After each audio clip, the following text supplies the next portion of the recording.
Total Screen proudly presents their official podcast, On Screen, with your hosts, Tyson Gifford and William Rohrig.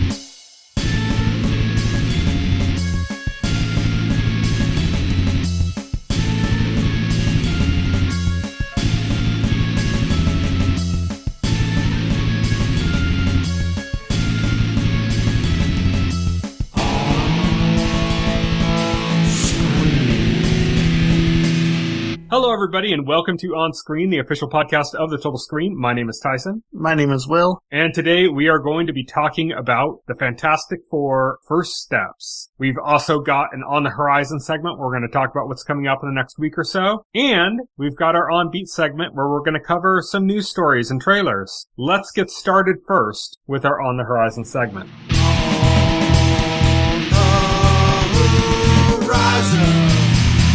On the horizon. On the Horizon, as I said, is where we talk about what's coming up in the next week or so. And we're going to start things off with Bat Fam, which is coming on Monday, November 10th to Amazon Prime. This is an animated comedy. It's based on the continuation of a movie that they put out that was like, I think it was called like, I don't know. They made like a comedic Batman movie about like Batman and Damian Wayne or something. And this is like a continuation of that, basically. A more comedic Batman animated series. That's coming on Monday, November 10th to Amazon Prime. Playdate, which is a movie starring Kevin James and Ellen Richardson from Reacher, is coming on Wednesday, November 12th to Amazon Prime. The Beast in Me, which is a limited series with Claire Danes and Matthew Rhys. It's from the producer of Homeland, so it's kind of like a dramatic, tense series, is coming on Thursday, November 13th to Netflix. Last Samurai Standing, which I'm looking forward to. We've talked about trailers for it before. It's kind of like a Hunger Games but samurais kind of thing. That's coming on Thursday, November 13th to Netflix.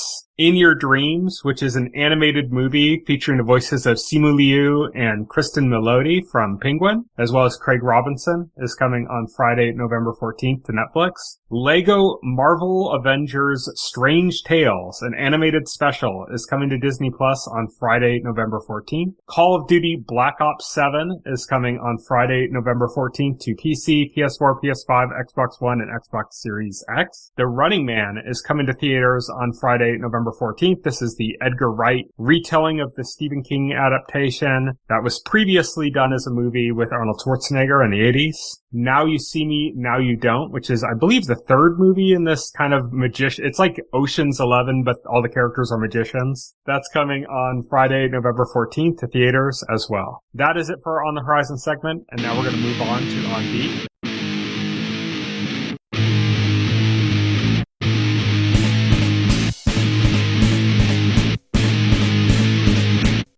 On Beat. As I said, On Beat is our news segment. Our first news story is that some casting has come underway for Season 3 of One Piece. Now you might be asking, Season 3, but we don't have Season 2 yet. Yes. Season 2 is on its way. It's not here yet, but they're already casting for Season 3. They're rolling along quicker, I think, than they did before. I think they had to see what the ratings were like for Season 1. It was successful enough that with Season 3, they're kind of jumping into it much quicker, which is nice. But they cast two really prominent roles. So people who know One Piece know these characters very well. If you know, you know. Yeah. First they cast the actor Cole Escola is going to be playing Bon Clay, who is, I don't want to spoil anything for anybody who hasn't seen it. Very integral character, but a much, much more significant casting is that Cobra Kai's Xolo Maridueña has been cast as Portgas the Ace, who is an incredibly important character to the One Piece story. Wow. And The real D. Yes. That's big news. They also released kind of like a behind-the-scenes featurette trailer this week, just like today, I think, actually, showing some stuff for Season 2. But these are the castings for Season 3, which tells me, they're not really getting into the Alabastra arc this season. Season 2, they're kind of going to be setting that up in Season 2, and then Season 3 is going to be that arc, because that's where these characters come into play. exciting news for One Piece. The trailer looked great too. Or not trailer, but behind the scenes thing or whatever. That looked great as well, but it's still a ways off, unfortunately. Yeah, unfortunately. Yeah. Still a ways. Would have been a to great, go. like, holiday watch, wouldn't it? Like, that would have been a Yeah, great it thing would to have been watch, like, perfect for around Christmas or something, you know? Yeah. Kind of cheerful and happy, you know?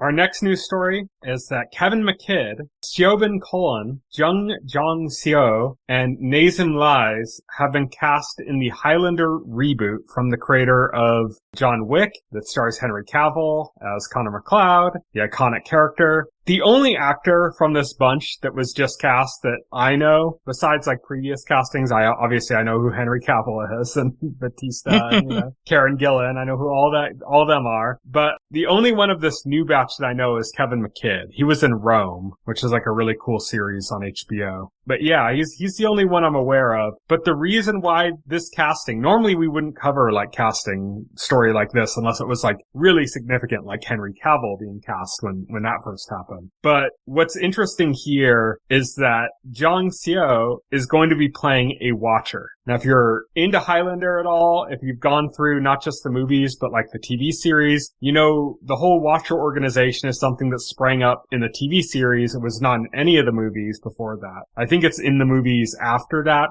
because they'd already introduced that at that point. Right. Also, like, the movies after that, like, started being more based on the TV series. It's kind of like Star Trek, where like they had the Star Trek movies, and then later they started having like Star Trek movies, but it was like the Next Generation cast, you know? Yeah.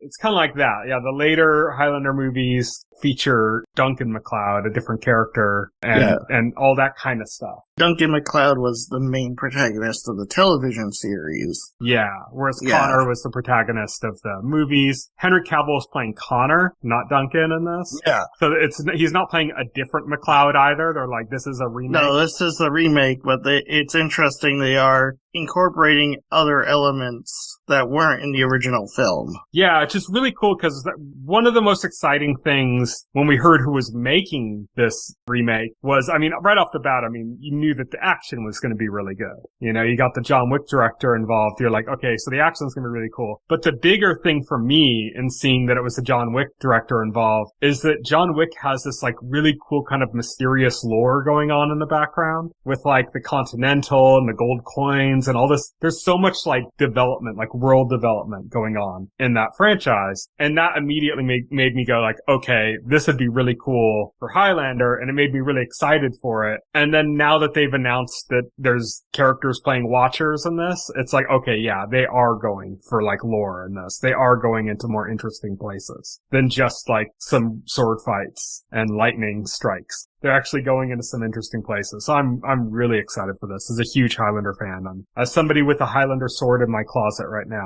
I'm excited. Nice. Yeah, this is gonna be cool for sure. Yeah. But that is it for our regular news, and now we've got some trailers to go over. We've got 4 trailers to go over that came out this week. They're kind of on the more interesting side. We're going to start things off with Scream 7, which I haven't seen any of the recent Scream movies. In fact, I think the last Scream movie I saw was like 3. So you haven't seen like the radio silence? I didn't even see like the movie theater one where like that had the cameo from like Jay and Silent Bob. I didn't even see that one. Oh, wow. So it's been a while since I've seen a Scream movie. It's actually kind of, I think that's Scream 3. Okay, then I've only seen the first one, if that's the case. Yeah, because that's Scream 3. That's actually pretty funny. The funny thing, like, about Scream 3, like, having a Jay and Silent Bob cameo is, like, there's the whole sequence in Jay and Silent Bob Strike Back where they go onto a Hollywood lot and they end up in a Scream movie being directed by Wes Craven. So I like to think, oh, that's in universe. So I bring that... Those movies are connected.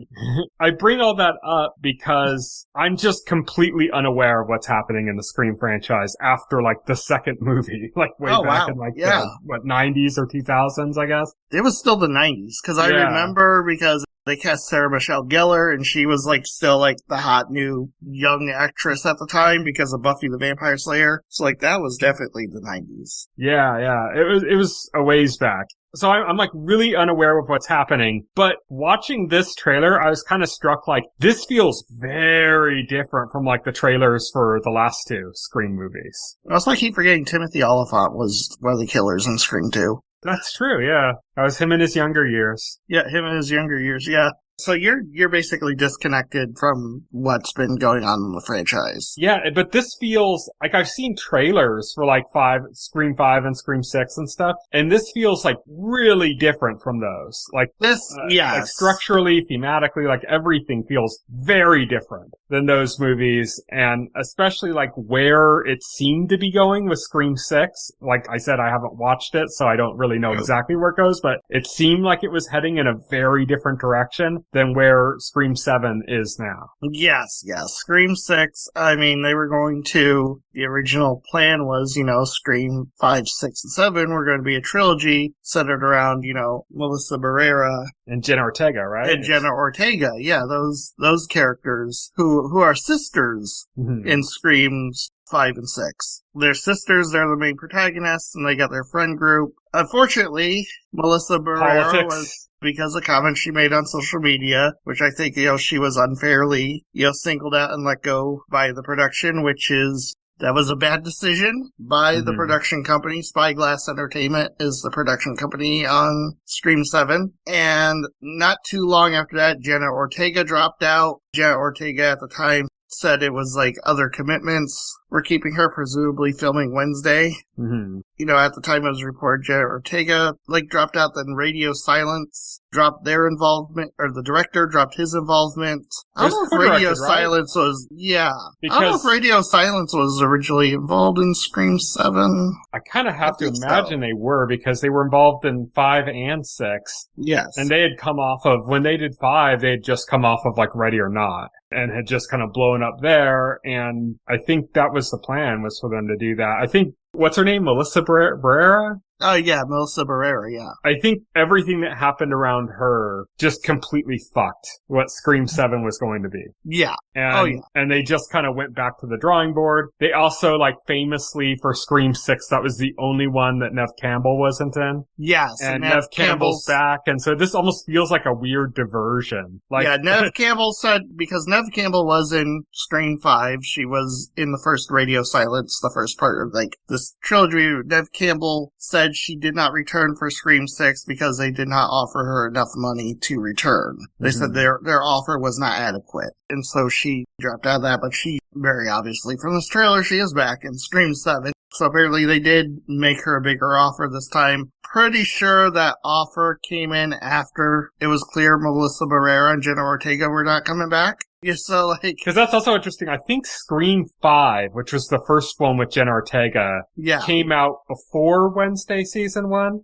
Yes. And that's when Jenna Ortega really blew up. Yeah, she was blowing up at that time. Yeah, she was. Yeah, but then Wednesday was when she really exploded in popularity. Yeah. Oh yeah. And so losing her was probably the bigger blow, to the movie at that point. Yeah, they had nothing, they could start from scratch or go back to Neve Campbell. That's kind of the only options they had at that point. Oh yeah.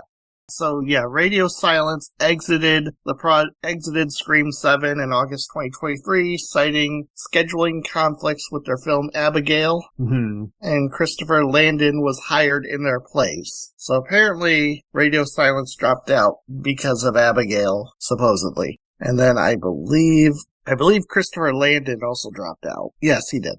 So basically they got the original screenwriter for Scream, Kevin Williamson. Yes. Yeah, so he did a bunch of stuff, didn't he? Didn't he do ER or something too? He did he was a very prolific. No, it was Dawson's Creek or something. Yeah, he did some other big thing, yeah. But Kevin Williamson wrote and, co-created Scream alongside Wes Craven, so he originally came up with the concept for the series. So bringing Kevin Williamson back is kind of we're going back to, the OG. We're going back to basics.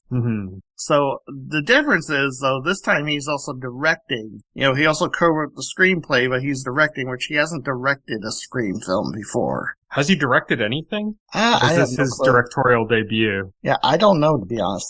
I would have to look him up on IMDb. I don't want to do that. But yeah, that's the kind of sordid production troubles of this movie. So Apparently, like, Scream 7 is no longer going to continue the storyline of the last two Scream films. But what's interesting is, and you also see in the trailer, several of the survivors from, like, the Scream 5 and 6 are in Scream 7, including Mason Several of the Gooding. non-survivors. Yeah, right. No, I mean, some of the actors that did not survive the Scream movies are back. I'm getting to that. Yeah.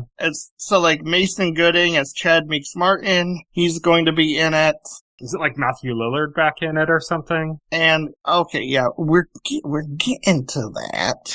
But I just wanted to point out, like, the people who were, like, in Scream 5 and 6 who are coming back first, apparently. So some of that cast is coming back. Jasmine Savoy Brown as Mindy Meeks Martin. So it looks like those two are coming back from Screams 5 and 6. Mm-hmm. And then we got some casting news that, like, raised some eyebrows. Because apparently, like, Matthew Lillard was cast to return in Scream 7. And Skeet, right? Don't know.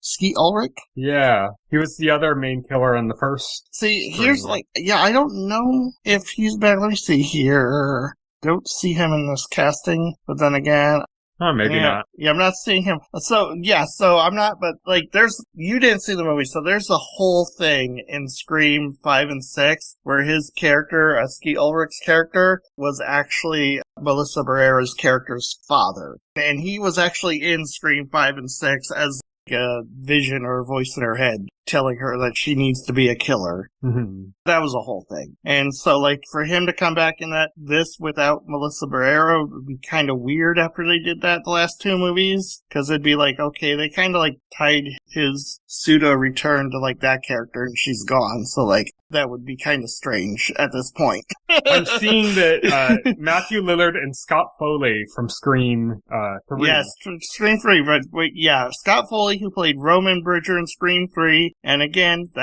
he was Ghostface in Scream 3. Scott Foley was Ghostface, and he was killed at the end of that movie. And David Arquette's also reprising, and I think didn't he die in the last one or something? Yep, David Arquette's character was killed off in Scream 6. Mm-hmm. So, like, he's also coming back. And again, I don't know what that means. It's gotta be some kind of hallucination, dream, something. It's weird because, like, it's like, are they gonna retcon Scream 5 and 6? But then again, they got characters from those movies coming back. So I don't know, it's kind of weird. This casting is kind of weird. I don't know what they're doing with this casting. Cause, like, yeah, apparently they're bringing back Stu Macher and Roman Bridger and Dewey Riley from the dead. And I'm wondering if that's going to be kind of like, oh, maybe part of, like, this Ghostface, like, mind games or something. So Stu's gonna, like, pop up and he's still gonna have, like, shards of the TV shoved in his face or something? Yeah, something like that, yeah. He's gonna show up all cut up. I don't know, it's interesting, but the trailer itself, like, people, like, bagged, like, I like this trailer. Like, people bagged on it, like, oh, this looks like a straightforward, like, slasher movie. It doesn't look like it's trying to, like, be clever or be topical or, like, parody horror movies. And I think it's just a trailer, but, like, I also like how, like, more, like, rough edged this looks. This looks in, like, more recent Scream films. Like, I like how, like, this Ghostface seems like he's meaner than the previous Ghostface. Mm-hmm. I don't know, like, I think it has potential. I watched the trailer and said, you know what? I'll watch this. Oh yeah, Joel McHale is in this movie, by the way. Yes, as his character from Community. As his character for Community, which is very interesting. Yeah.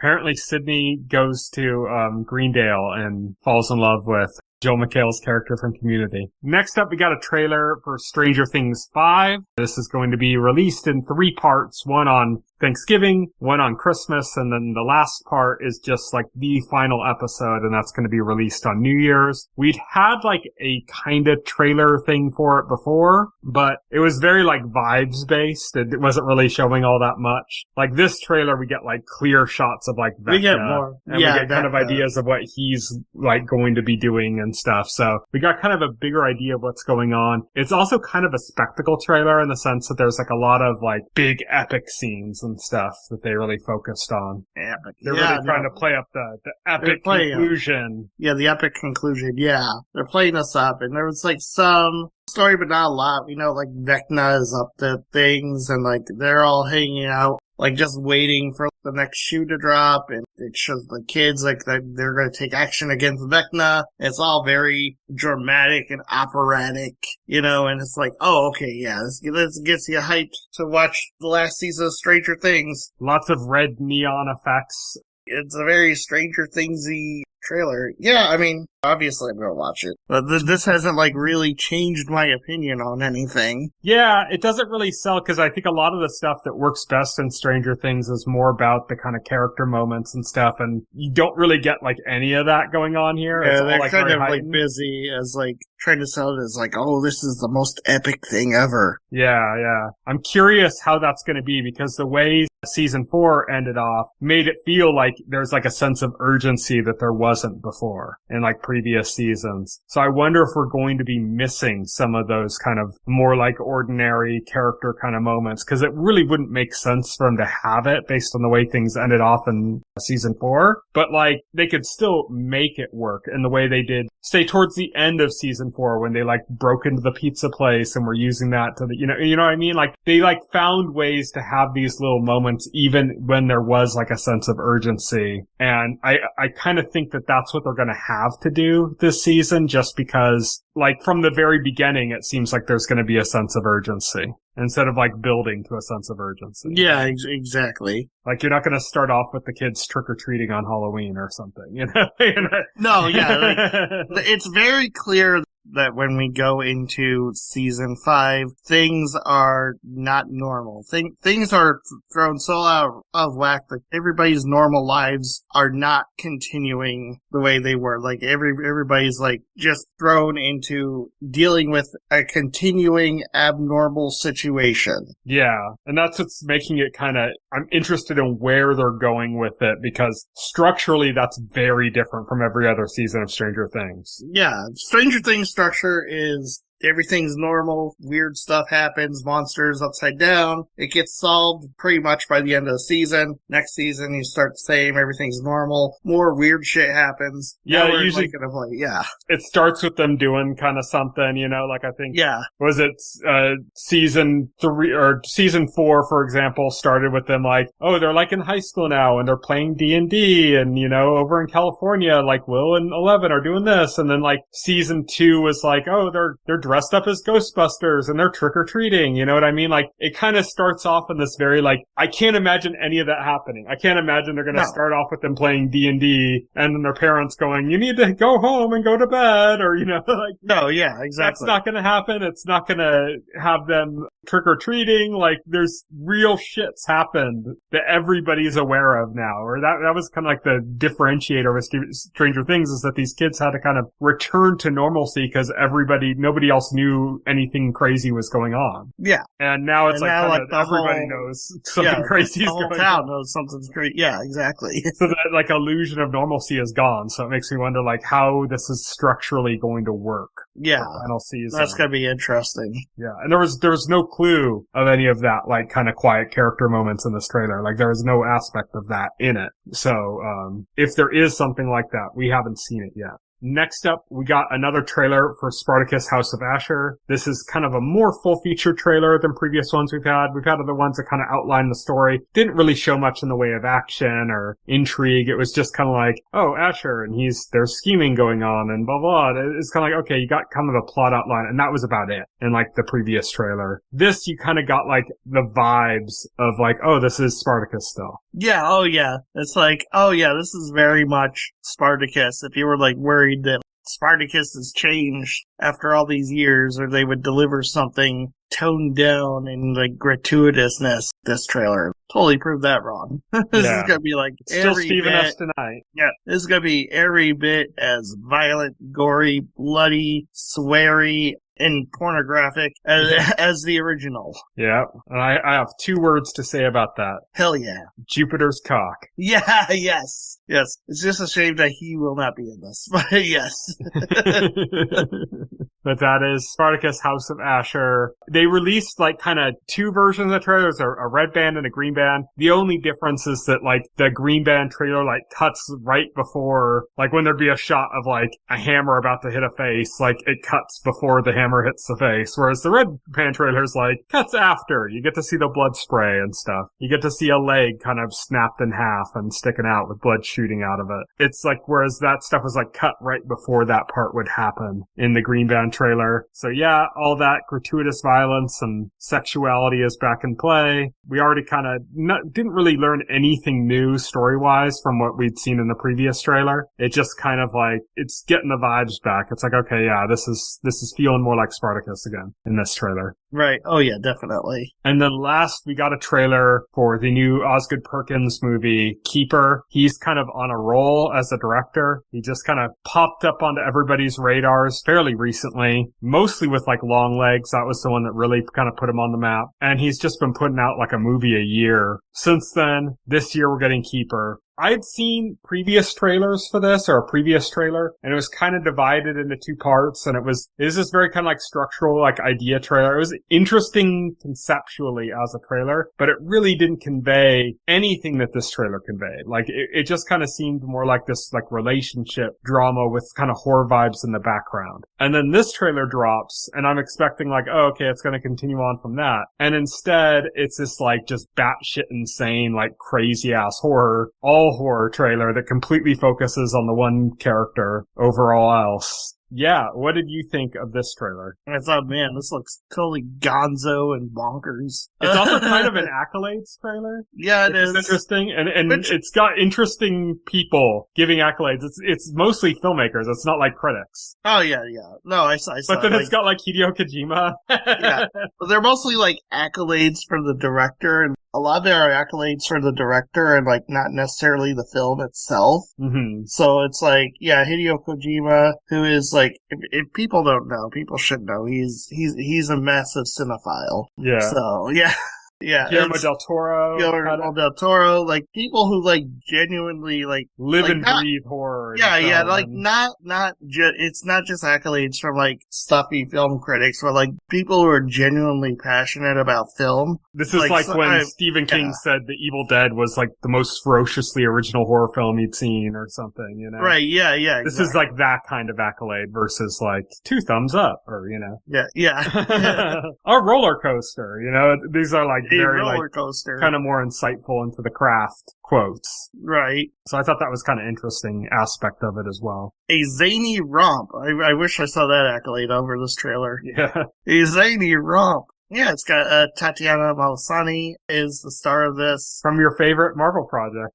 I mean, she's a fantastic actress. I'm not faulting her. I mean, none of the issues with She-Hulk were her fault. You know, like... she popped up on that pretty much everybody's radar with Orphan Black, where she played a bunch of clones. She played like 6 or 7 something different characters that all like, you know, were clones of each other, but they were all radically different. Like, you know, one had like a British accent. One was like Ukrainian and was like batshit insane. Another one was like this like kind of high society lady. One was like this suburban house mom or something. Like they're all these very, very different depictions of multiple characters that were all kind of clones of the same. So she kind of popped up on everybody's radar very quickly from that, just because she played such a diversity of characters in a single show. And then she just kind of been in stuff here and there since then, you know? She's kind of entered the public consensus. Yeah, which is really cool. So that is it for our On Beat segment. And now we're going to move on to our final segment of the night, full spoilers.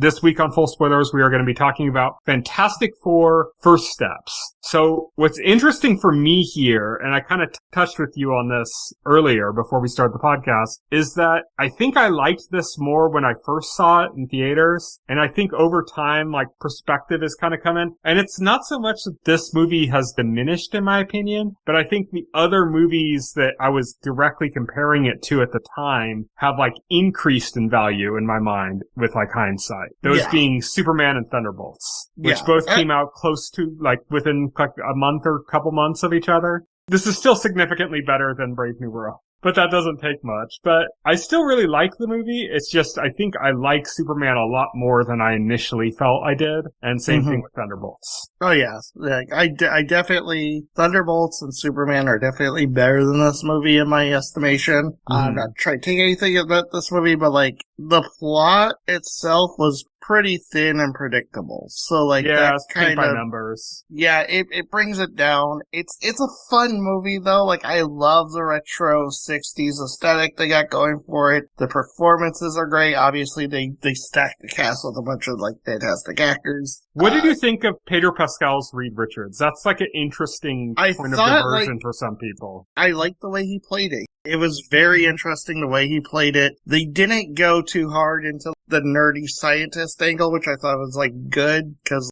there is some of that there. There is, like, him being a scientist. They played him as, like, kind of a stoic intellectual. Yeah, a stoic intellectual. And I like that one of the parts of the character that doesn't usually get adapted, or that they shy away from adapting, is, like, there is, like, a darkness in him. He says so, like, multiple times. Like, he says, like, oh, he lets horrible thoughts into his head that he could use against his enemies. Or, like, when it's a scene, like, where he's holding Franklin and he says, you know, like, there's something wrong with me. Like, I know I don't want you to be like me. There's something wrong with me, you know? So there's hints at that, you know, obviously. But Pedro Pascal, like, I think he did, like, a perfect performance. I think the entire cast did great. I think the one scene I want to point out that was, like, great performance with Vanessa Kirby and Pedro Pascal that alludes to that also is the scene where, like, they're trying to figure out how to stop Galactus. A lot of the best scenes are just them, like, trying to figure out how to solve this problem. That's, like, the best part of the plot, really. Yeah. Like, but like, the best scene from that is, like, Reed is looking at Franklin, and then he gets the idea, you know, to use Franklin as bait, you know, and we see him turn around, and then, like, he doesn't say it out loud, he doesn't vocalize it, but then, like, Sue sees Franklin and immediately knows what Reed is thinking, and then Reed is just like, oh, no, that's not, no, I would never do that, that's not, and she knows that's the exact plan he was coming up with, and the emotion in that from, like, both of them is because she knows, and she's like, okay, so we use Franklin as bait, you know, and she's not cool with it, but she knows, like, that's where they're going. It's kind of like, that's kind of like a powerful scene right there, I thought. Like, I liked that they set up a conflict for them earlier in the movie. Yeah. Where they came into conflict, but I liked that it resolved very quickly. Yes. Like that they didn't, like, hold grudges against each other, that it wasn't like this, like, oh, is their relationship on the rocks? Like, it wasn't that typical, like, how are they gonna get through this? It was, like, very quickly her pointing out to him that, like, him taking in those dark thoughts is sometimes not great for her. And then him, like, apologizing and saying he doesn't mean to be that way, you know, or, like, whatever. And then just moving past that. I kind of liked that because it's like, normally when you have that kind of conflict, it's just overdone. It's like we've all seen it. It's like conflict for the point of conflict. And I like that they kind of didn't go there. That there's a health to their relationship that they kind of put more of a focus on. Oh yeah, absolutely. And, like, Eben Moss-Bachrach as Thing, great performance. Obviously, Joseph Quinn was awesome in this. Like, Eddie Munson. Eddie Munson, yeah. I mean, he's gained the roles. You know who else was great? It just shows up only a small role. Paul Walter Hauser, who's the mole man in this. Yes, Stingray himself. He's great in, like, everything he's in. But he plays, like, a really great version of that character. And kind of, like, I like that they play into, like, he has this kind of, like, animosity with Reed, but he's, like, very soft on Sue. Yeah, he's very soft on Sue, yeah. Yeah. There's this big animosity for Reed. Like, that's really funny. There's this montage, like, almost at the beginning of the film where they touch on, like, all their various adventures and, like, the villains they fought. They mentioned fighting Red Ghost and his super apes, which originally, they filmed this, they had... What was in the trailer? Like, they had... It was in a trailer, yeah. They had John Malkovich as the Red Ghost. Yeah. And they had to cut him entirely from the final cut. So you only see them fighting one of his apes, but you don't get to see John Malkovich. Yeah, even though he's in the trailer, you know? Even though he's in the trailer, yeah, they filmed his scenes, you know? Like, yeah. I mean, that happens. Sometimes you film something, then when you assemble everything together, you realize certain things just don't work, and it's not necessarily the fault of an actor or anything. It's just structurally, it might just be like a weird downturn in the pacing or something, and there's no way around it. You gotta cut it. Yeah, gotta cut it. They mentioned others. So yeah, the basic plot, the plot's pretty simple. The plot, basically, Sue finally gets pregnant with Franklin, and she gives birth, and apparently around the same time, Galactus shows up to devour the Earth. Galactus has a herald, the Silver Surfer. Played by Julia Garner. Played by Julia Garner, who's always fantastic. Weapons. Yeah, who's always fantastic. Yeah, always fantastic. Here she's having to play a character that doesn't display emotion. Although she does display emotion in this. Yeah, she obfuscates the emotion that you can see. Yeah, I think it's interesting with her. She's one of the examples where, I feel like there was a better movie in here that got cut down. Yeah. For time. And I feel like some of the things that there's hints of that would have made this, better, but maybe longer and maybe not working pace-wise, is, with her. I imagine there was probably more with her character that was cut. I wished there was more with her character. That's the way I felt. The other thing I think that's missing is the relationship between Ben Grimm or is it Grime? Ben Grime or no, Ben Grimm? Ben Grimm. Ben Grimm and Rachel Brosnan, who's played by Natasha Lyonne. Yeah. Had this kind of courtship, and it felt like barely that there. was this big plot. Yeah, because she's only in 2 scenes. Yeah, it feels like it was supposed to be more. Yeah, it does feel like it was supposed to be more. Because there was this whole B plot for Ben Grimm that seemed to get cut. They're also, apparently, they were setting up a B plot between Johnny Storm and Silver Surfer that doesn't really, happen. Yeah, it's kind of more just, played up kind of for humor and, one cool sequence, really. Yeah, exactly. Yeah, it feels like maybe this is, the issue with this movie, and I still really like it, but the issue with this movie is similar to the issue with Eternals, where it's just they're trying to do too much in too short of a time. And it just feels like a lot of the personal touches are either lacking or just not even there at all because of that. I said when we watched Eternals that I think the right way to have handled Eternals would have been to do a limited series and then a movie that follows it up. I think this maybe should have been a 2-part movie. Yeah. Not half of this was Fantastic Four 1 and half of it was Fantastic Four 2, but a literal 2-part movie where they release them a few months apart. Right.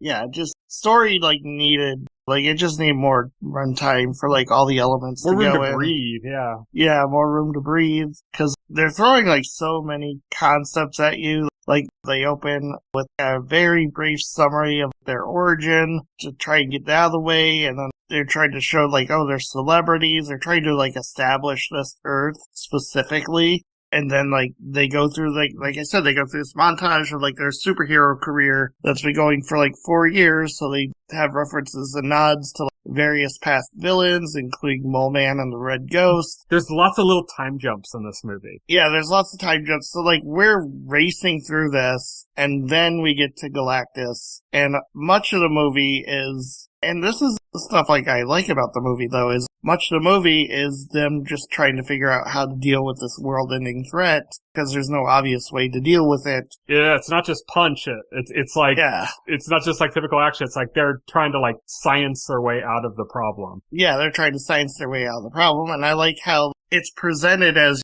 this might not be something that they can solve, and you can see Reed looking very dour, especially when he has to go to when they go to speak to a Galactus, and then they have to go back home to the press and tell them that they didn't go out there and beat him. He's coming and they don't know what to do. Yeah. So it's got those good elements to it. It's got the gravitas and the acting is there. But again, it's just the plot is Galactus is coming. They figure out a way to beat Galactus. Then they beat Galactus. And there's not really any twists or turns in between. I think the tricky situation with this movie is that I think a lot of times when I watch movies, I'll talk about how, like, they could have cut, like, 20 minutes and it would have been better, you know? Like, if they just cut it down by, like, 20 minutes, they could have, like, really fine-tuned it and made it run better, you know? I think this is an example that's kind of the opposite, but even, like, more so. Like, they could have added an extra hour of, like, character development scenes and, like, kind of, like, B-plots and stuff that were there, but, like, fleshed them out more and had them, like, raise up the emotional stakes in a way that they weren't really able to do that well. I feel like,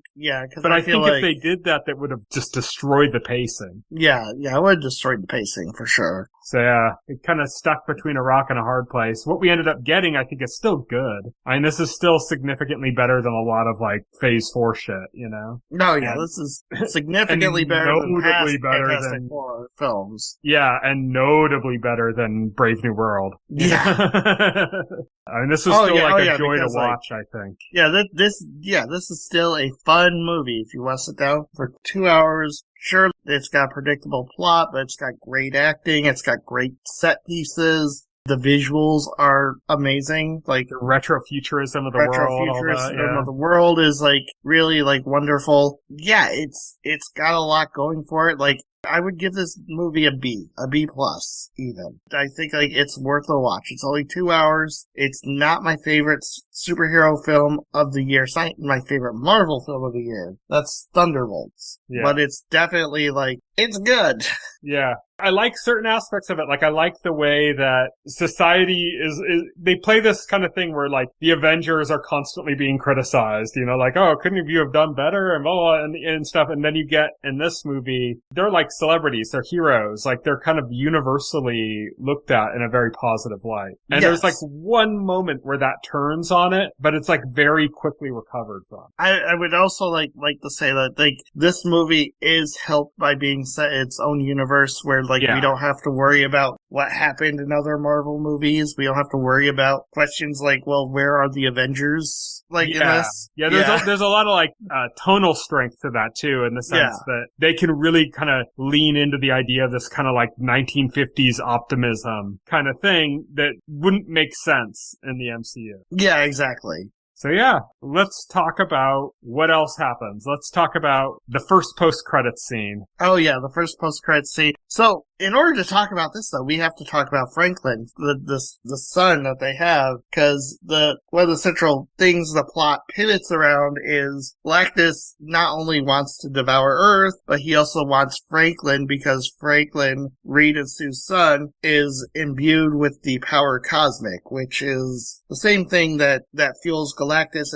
It's what fuels the Silver Surfer. The power cosmic is an incredibly powerful power. And Galactus senses that in Franklin, and he sees Franklin as his successor. Franklin is the character in the comics, and in the comics, he is like an Omega level, level power. Mutant. Yeah. In the comics, he is considered a mutant because he was born with powers. Mm-hmm. So that qualifies him to be a mutant. But he's like significantly, power-wise, he's significantly above like pretty much anything that's been adapted. Yes. So, like, period. Period, yeah, exactly. I think like the only thing that might be maybe more powerful than Franklin was that thing at the very end of Thor: Love and Thunder. The goal, the thing that they were trying to get their wish granted. Oh, yeah. That's about, like, the only thing that's, like, about it, like, a Franklin-level scale, you know, as far as power goes. So it was interesting to see how they kind of portray a character of that level. I mean, we're not talking the Magneto versus, you know, we're talking a whole other scale.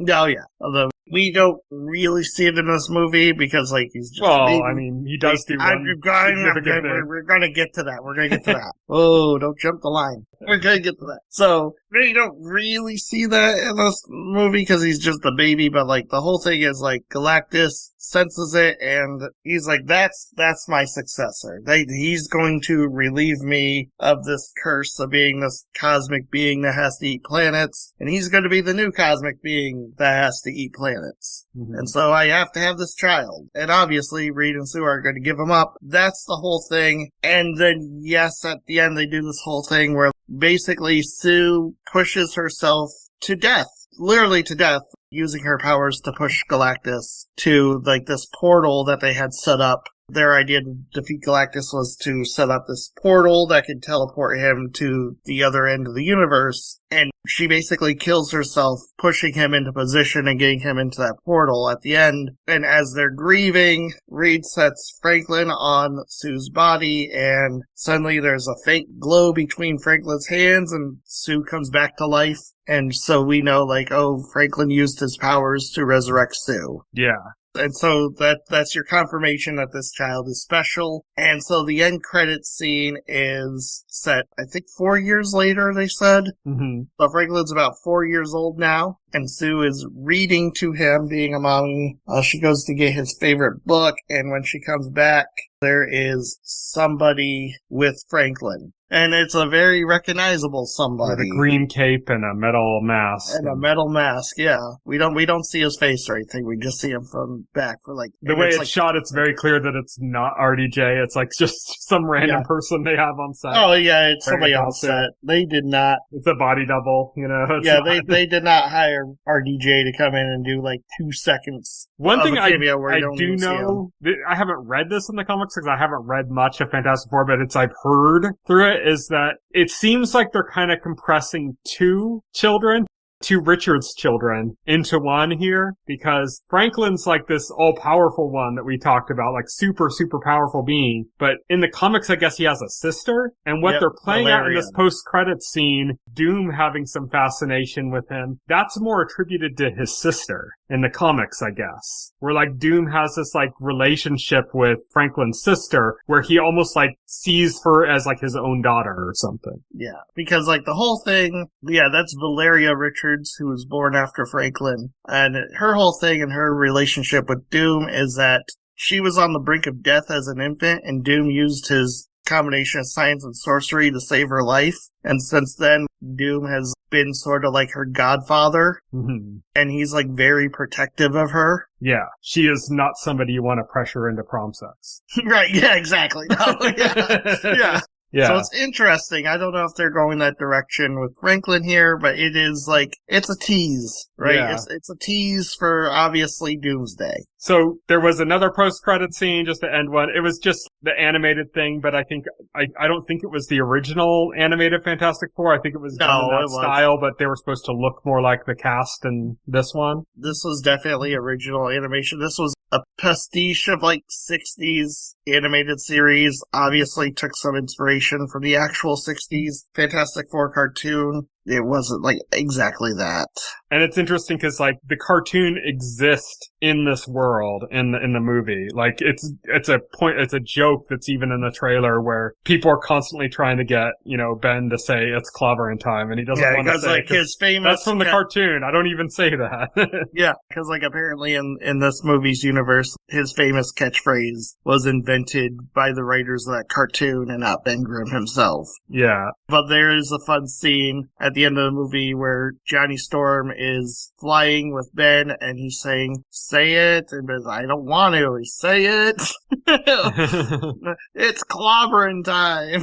Yeah. And then the last thing I wanted to go over, you watched the credits, right? Like, not just the post-credit scene? I watched the credits mostly because you told me to. What did you think of the original song they added in? I thought okay, that's an interesting song. I thought that was really funny. Yeah, that was actually written by the composer who is was Lost composer as well. Oh, nice. That's cool. And he directed, the composer of the score for this movie, also directed, not music-wise, but he also did the music for, I think, Werewolf by Night for Marvel, the special. And, ironically, he did the score for The Incredibles, which a lot of people basically say is like the first real version of the Fantastic Four. Like the first time like they did like an adaptation that was like actually like the Fantastic Four, even though it wasn't anything having to do with the Fantastic Four at all. Completely different characters. But you know what I mean? Like the Pixar movie, The Incredibles. Oh yeah. I know you mean. People constantly compare that to Fantastic Four, and and he did the score for that too. Oh, that's funny. Yeah. But yeah, so there's a song that plays between the mid-credit scene and the post-credit scene in the credits that's basically about, it's like a folk song about a group that like wants to be devoured by Galactus.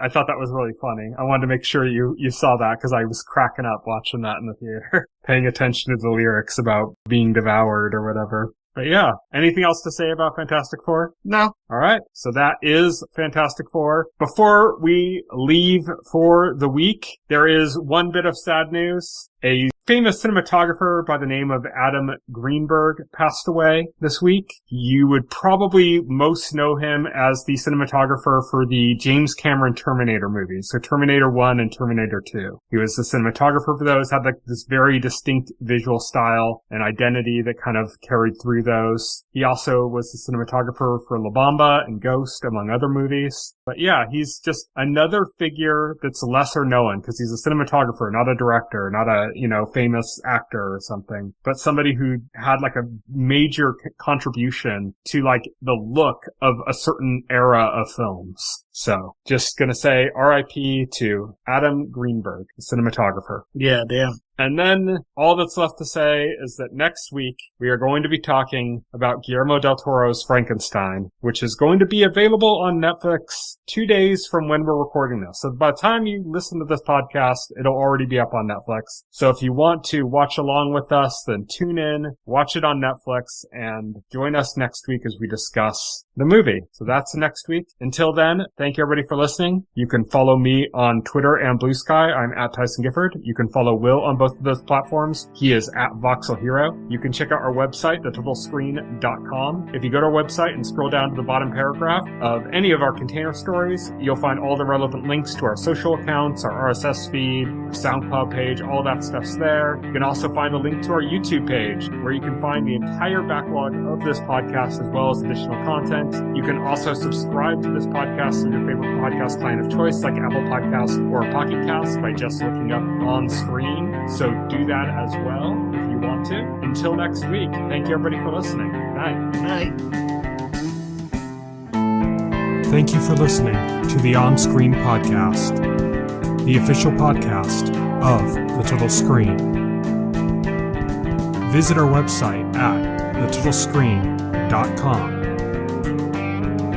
This podcast can be found on any major podcast client, including Pocket Cast and Apple Podcast. The entire backlog of this podcast and other content can be found on our YouTube channel.